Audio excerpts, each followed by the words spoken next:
नमस्कार, मैं हूं आपके साथ मयंक। जैसे जैसे दिन बीतते जा रहे हैं वैसे वैसे जंग और भी तेज और भी खतरनाक होती जा रही है। देखिए, लगातार इजराइल पर हमले हो रहे हैं, अलग अलग बैलिस्टिक मिसाइल से लगातार जो है वो आग बरस रही है इजराइल में। उसी तरह अरब देशों पर हमले हो रहे हैं। हमने देखा किस तरह से फ्रांस और इटली में हमले हुए, दुबई में लगातार हमले हो रहे हैं। देखिए, 15 से 16 तारीख के बीच यानी पिछले 24 घंटे के अंदर इजराइल पर अब तक के सबसे बड़े हमले हुए हैं। और ईरान की तरफ से जो दावे किए जा रहे हैं, ईरान की सेना की तरफ से जो दावे हो रहे हैं, वो ये इशारा कर रहे हैं कि चुन चुनकर अली खामनेई साहब के हत्यारों को सजा दी जा रही है। यानी हर उस शख्स को निशाने पर लिया जा रहा है जो अली खामनेई साहब की असैसिनेशन में शामिल था। देखिए, मैं आपको एक वीडियो में ये बात पहले भी बता चुका हूं। अब जो नए डेवलपमेंट हुए हैं 24 घंटे के अंदर, वो इस बात को और पुख्ता कर रहे हैं। देखिए, सबसे पहली बात मैं आपको बताना चाहूंगा, आपने खबरें देखी होंगी, इजराइल में एक आर्मी के बड़े कमांडर के घर पर ड्रोन अटैक हुआ और पूरा घर जल के तबाह हो गया। बताया जा रहा है ये वो शख्स था जो अली खामनेई साहब पर हमले की प्लानिंग में शामिल था और उसका पूरा घर जल चुका धमाके के बाद। और देखिए, इसकी तस्वीरें भी सोशल मीडिया में वायरल हैं। इसके अलावा देखिए, जो हमले हुए इजराइल में, उसमें सबसे बड़ा हमला जो है वो इजरायली पेंटागन कहलाती है एक बिल्डिंग। इसके एक कॉम्प्लेक्स है जिसमें इजराइल की आर्मी, एयरफोर्स के बड़े अफसर बैठते हैं, बड़े कमांडर्स बैठते हैं। उसको निशाना बनाया गया, उसके बेहद करीब मिसाइल गिरी। यानी देखिए, निशाने पर वो लोग हैं जो कि बड़े हमले में, प्लानिंग में शामिल थे, जिसके जरिए जो है अली खामनेई साहब को निशाना बनाया गया। ईरान की तरफ से ये भी कहा जा रहा है, इस तरह की बातें कही जा रही हैं कि आने वाली ईद के पहले हर उस शख्स को खत्म कर दिया जाएगा जिसकी वजह से अली खामनेई साहब को निशाना बनाया गया। देखिए, ऐसे 5 लोग हैं। मैं आपको बड़े हमले बताऊंगा इजराइल पर कौन से हुए, लेकिन उसके पहले ये जानना जरूरी है कि ऐसे कौन से लोग हैं जिनको ईरान जो है वो निशाना बना रहा है। देखिए, सबसे पहले जो बात चल रही है, सबसे बड़ी बात, वो है मोसाद के चीफ डेविड बार्निया की। डेविड बार्निया वो शख्स है जिन्होंने अमेरिका के साथ मिलकर पूरी प्लानिंग की थी। मोसाद के चीफ जिन्होंने पूरी प्लानिंग की थी कि कैसे अली खामनेई साहब पर हमला होगा, कैसे रेकी की जाएगी, उनकी लोकेशंस कैसे पता की जाएगी। इस सब में डेविड बार्निया शामिल थे। और पिछले 7 दिनों से डेविड बार्निया का कोई खबर नहीं है। वो जिंदा भी है या नहीं, किसी को नहीं पता। सोशल मीडिया में तमाम दावे हो रहे हैं कि डेविड बार्निया की एक मिसाइल अटैक में मौत हो गई है। कहा यह जा रहा है, ऐसे दावे हो रहे हैं कि एक बड़ी मीटिंग चल रही थी। उस मीटिंग में तो हालांकि नेतन्याहू के होने के भी दावे हैं, लेकिन कहा जा रहा था एक बड़ी मीटिंग चल रही थी और उस मीटिंग के दौरान खुर्रमशहर 4 मिसाइल ने उस दफ्तर को हिट किया, जिसके बाद से डेविड बार्निया का कुछ अता पता नहीं है। उसी तरह देखिए, आप इटामार बेन-ग्विर जो है, उनकी बात मैं पहले भी कर चुका हूं, उनके भी मारे जाने की खबरें चल रही हैं, वो भी सामने नहीं आए हैं, कोई जानकारी नहीं है इंटेलिजेंस मिनिस्टर इजराइल के। इसके अलावा आप बढ़िए तीसरे शख्स की बात करें, शेलोमी बाइंडर, ये हेड ऑफ इंटेलिजेंस हैं इजराइल के, शेलोमी बाइंडर। इनके बारे में भी बताया जा रहा है कि कोई जानकारी नहीं है। ईरान की तरफ से इस तरह की बातें हैं, दावे हैं कि मिसाइल अटैक में इन्हें भी मारा जा चुका है। और ये चूंकि हेड ऑफ इंटेलिजेंस हैं, यानी वो शख्स जिसने इसको हर चीज पता थी कि ईरान में अली खामनेई साहब को कैसे टारगेट किया जाएगा, कब टारगेट किया जाएगा। इसके अलावा बात करें डेविड जिनी, ये चीफ ऑफ जनरल स्टाफ हैं, इनके भी मिसिंग होने की खबरें हैं, इनके बारे में भी कोई जानकारी नहीं मिल पा रही है।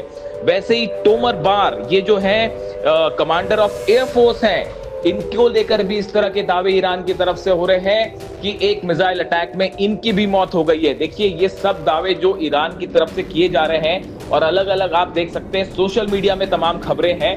देखिए, वॉर के बीच में ये कंफर्म करना बेहद मुश्किल होता है कि किसकी मौत हो गई है, किसकी मौत नहीं हुई है। लेकिन जो मैं कहना चाह रहा हूं उसको आप समझिए, ये जो टारगेट्स हैं, ये जो निशाने हैं, ये टारगेट्स हैं, ये उन लोगों पर चुन चुन के हमले हो रहे हैं जो अली खामनेई साहब के असैसिनेशन में शामिल बताए जा रहे हैं। और देखिए, बेंजामिन नेतन्याहू को लेकर तो जो बातें हैं वो बेहद हैरान करने वाली हैं। अब तो जैक्सन हिंकल एक बड़े पॉलिटिकल एनालिस्ट हैं, इनकी तरफ से कई सवाल उठाए गए हैं। याया नेतन्याहू को लेकर भी पूछा गया है। याया नेतन्याहू बेटे हैं नेतन्याहू के, बेंजामिन नेतन्याहू के, और इनकी तरफ से उनसे ये बात पूछी गई कि आखिर आपके पिता कहां गायब है। देखिए, एक मीडिया में एक बहुत ज्यादा चर्चा है, उस वीडियो की आपने भी देखी होगी, जिसमें एक वीडियो में नेतन्याहू के हाथ में 6 उंगलियां दिखाई दे रही हैं और कहा जा रहा है कि ये एआई वीडियो था। अगर ये एआई वीडियो था तो सवाल यह है कि नेतन्याहू को एआई वीडियो बनाने की क्या जरूरत है। इसी आधार पर ये सवाल पूछे जा रहे हैं, क्या नेतन्याहू की भी हमले में मौत हुई है। इस तरह के सवाल उठने शुरू हो गए और जैक्सन हिंकल एक बड़े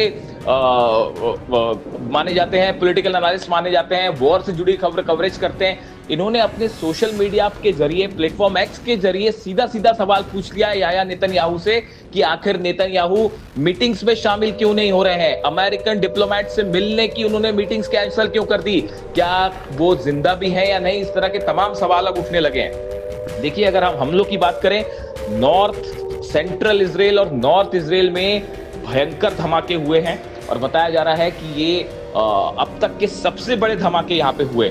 इसके अलावा आप देखिए, सेंट्रल इजराइल में ही होलोन में भयंकर हमला हुआ है। यहाँ पे फतेह 2 मिसाइल्स जो हैं उसके जरिए हमले किए गए। इस तरह के समाचार सामने आ रहे हैं। इसके अलावा आप देखिए, एक और बड़ी खबर, अहम खबर यह है कि ईरान ने न सिर्फ इजराइल बल्कि कई इलाकों में लगातार अपने हमले जारी रखे हुए हैं। यूएई के फुजेरा पोर्ट को कल जिस तरह से निशाना बनाया गया, इराक के इरबिल में भयंकर तबाही हो रही है। ये वो हमले हैं जो कि एक बार फिर इस बात को बता रहे हैं, साबित कर रहे हैं कि मानो ऐसा लगता है कि जैसे जैसे जंग आगे बढ़ रही है, ईरान दुगनी ताकत से हमला कर रहा है। कहां तो एक तरफ ये दावे हो रहे थे कि ईरान की सेना खत्म कर दी गई है, मिसाइल्स खत्म कर दी गई है, लेकिन अब आप देखिए जो हमले हैं वो ये बता रहे हैं कि ईरान के पास बड़ा मिसाइल भंडार है और जो खत्म होना तो छोड़िए, हमलों को कई गुना ज्यादा बढ़ा दिया गया है। और जिस तरह से ईरान की तरफ से दावे कहा जा रहा है, इस तरह की बातें सोशल मीडिया पे चर्चा में आ गई हैं कि ईद के पहले हर उस शख्स पे चुन चुन के निशाना बनाया जाएगा जो अली खामेनी साहब के असैसिनेशन में शामिल था। इसके अलावा देखिए, ईरान के यूरेनियम को लेकर भी कई बड़ी खबरें सामने आई हैं। लेकिन इसी बीच एक अमेरिकन इंटेलिजेंस रिपोर्ट ने सनसनी फैला दी है। न्यूयॉर्क टाइम्स में भी ये खबर छपी। उसके बाद मैंने इसको समझने की कोशिश की कि इसमें क्या नया डेवलपमेंट है और ये डोनाल्ड ट्रंप के लिए कितना बड़ा चैलेंज है। देखिए, नई रिपोर्ट में दावा किया गया है कि ईरान का जो 400 किलो से ज़्यादा एनरिच्ड यूरेनियम है, ये पूरी तरह से सुरक्षित है। जंग के हालात के बीच जब लगातार ईरान में हमले हो रहे हैं, बेगुनाह लोगों की मौत हो रही है, बच्चों को मारा जा रहा है और सुप्रीम लीडर पर जिस तरह से हमले हुए, उनका असैसिनेशन हुआ, उसके बाद अब बताया जाता है कि ईरान ने अपनी न्यूक्लियर पॉलिसी में, एटमी पॉलिसी में बड़ा परिवर्तन कर लिया है। इस तरह की खबरें हैं और ये बताया जा रहा है कि जाग्रोस के पहाड़ियों के नीचे पिकेक्स माउंटेन, आपने ये नाम सुना होगा पिकेक्स माउंटेन का। पिकेक्स माउंटेन नतांज के पास वो पहाड़ है, एक वो जगह है जो जाग्रोस पर्वतमाला जो है उसमें बनी हुई है।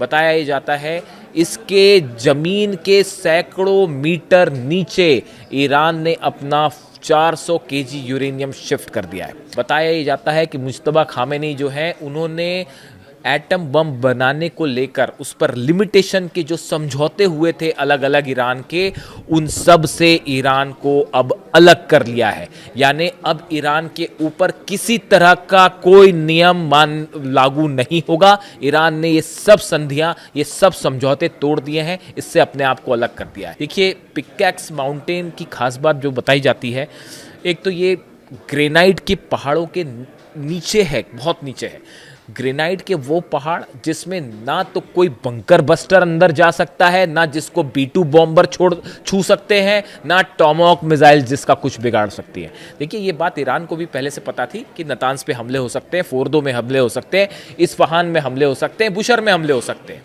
उसके पहले ही ये चीज़ें शिफ्ट कर दी गई थी। आपने सुना होगा, बार बार इस तरह की चर्चा हो रही है कि डोनाल्ड ट्रंप जो है वो ग्राउंड फोर्सेस भेज सकते हैं, ग्राउंड ऑपरेशन हो सकता है। आप जानते हैं ये ग्राउंड ऑपरेशन किस लिए है? ये नतांज भेजने के लिए नहीं था, ये फोर्दो के लिए नहीं था, ये इस्फहान के लिए नहीं था। डोनाल्ड ट्रंप इस बात को अच्छे से समझते हैं कि ये जो पिकेक्स माउंटेन के नीचे बंकर्स में, गुफाओं में, सुरंगों में कई मीटर नीचे जो ईरान का न्यूक्लियर प्रोग्राम चल रहा है वो पूरी तरह से सुरक्षित है और इसको कोई बम से किसी भी तरह से बंकर बस्टर से तबाह नहीं किया जा सकता। यानी इसमें अगर कुछ करना है तो उसके लिए ग्राउंड पर फोर्सेस उतारनी पड़ेगी। ऐसा ट्रंप सोचते हैं, ऐसा अमेरिका सोचता है, वहां के एक्सपर्ट सोचते हैं। लेकिन ये अपने आप में कितना मुश्किल काम होगा। पहली बात तो वहाँ की पहाड़ियों में उतरना, वो जगह खोजना कि कहाँ पे वो ज़मीन के नीचे है। उसके बाद वहाँ पे अमेरिकन ट्रूप्स आते हैं तो उनके ग्रैंड वेलकम के लिए जो है वो IRGC के हज़ारों जो है जवान तैनात होंगे और उसके बाद क्या होगा आप अंदाज लगा लिए। इसीलिए अमेरिका के बड़े सारे एक्सपर्ट से बोल के चल रहे हैं, मान रहे हैं कि अगर ग्राउंड किसी तरह के कमांडोज उतारे या किसी तरह के पैरा ट्रूपर्स उतार के इस तरह की कोई कोशिश होती है कि ईरान के इस पिकैक्स माउंटेन के नीचे जो न्यूक्लियर प्रोग्राम है इसको ख़त्म करने की कोशिश होती है तो इसमें बहुत बड़ी कैजुअलिटी हो सकती है अमेरिकन सोल्जर्स की। बड़ी संख्या में अमेरिकन सोल्जर्स मारे जा सकते हैं। इसीलिए शायद जो है ये ग्राउंड ऑपरेशन वाला जो ऑप्शन है इसको कभी किया ही ना जाए। लेकिन अगर ये ऑपरेशन नहीं होता है तो इस सूरत में ट्रंप का और अमेरिका का एक प्लान, एक एजेंडा पूरी तरह से फेल साबित होगा।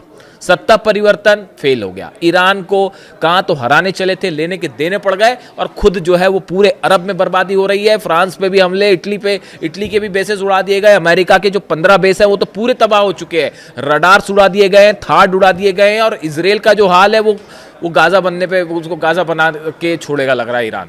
तो अब देखिए हालात ये है कि पिकैक्स माउंटेन के नीचे एक तो प्रोग्राम, अच्छा दूसरी और गौर करने वाली बात है, इस तरह की भी लगातार खबरें हैं कि नॉर्थ कोरिया बड़ा कोऑपरेशन कर रहा है। अब तो नॉर्थ कोरिया थोड़ा खुल के सामने आने लगा है क्योंकि नॉर्थ कोरिया को ये इस तरह की भी बातें चल रही हैं कि ईरान के बाद कहीं नॉर्थ कोरिया पर हमला तो नहीं होगा। और नॉर्थ कोरिया जो है, किम जोंग उन हमेशा एक स्टेप आगे चलते हैं, वो अपनी क्रूज मिसाइल तान देते हैं। उन्होंने ये भी कह दिया, उनका ये बयान कि हम ज़रूरत होगी तो ईरान की मदद हथियारों से भी करेंगे, एक प्रकार से उन्होंने डोनाल्ड ट्रंप को ये संदेश दिया है।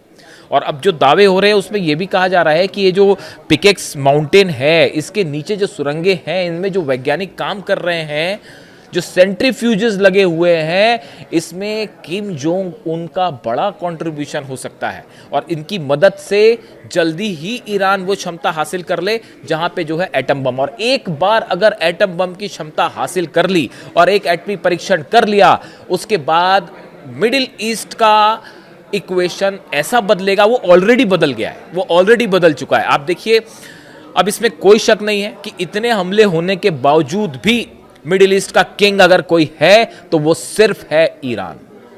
ये बात इस जंग के 15 दिन हो गए जंग को, उसके बाद अब जो कंक्लूजन निकल के आ रहा है, वो जो बात हमेशा से कही जा रही थी कि मिडिल ईस्ट का किंग ईरान है, वो बात अब साबित हो चुकी है। ऐसी सूरत में ये जो एटमी प्रोग्राम वाली खबर आई है, इसने एक प्रकार से ये संदेश दे दिया है कि ये जितना सब कुछ डोनाल्ड ट्रंप ने किया, ये सब का सब इस पर पानी फिर गया है। इतना ही नहीं, ये बात भी साबित हो गई है अमेरिका को वाकई ऐसा जवाब जो ईरान ने दिया है, ऐसा जवाब शायद कभी किसी ने दिया ही नहीं। वर्ल्ड वॉर 2 के बाद की अगर हम बात करें तो शायद अमेरिका पर ऐसा हमला करके ऐसा जवाब आज तक किसी ने नहीं दिया। वो काम ईरान ने कर दिखाया है। और जितने तमाम बातें थी, आज देखिए अब्राहम लिंकन भागता फिर रहा है, फोर्ट पर आग लग गई है, ऐसी तमाम खबरें जो हैं, बेसिस तबाह हो गए। यानी आप देखिए, ना सिर्फ मिलिट्री झटका है बल्कि एक इकोनॉमिक जो एजेंडा है डोनाल्ड ट्रंप का, उसको भी बहुत बड़ा झटका लगा है। जो भी जुड़ा अपडेट होगा आप तक पहुंचाऊंगा। Thank you so much.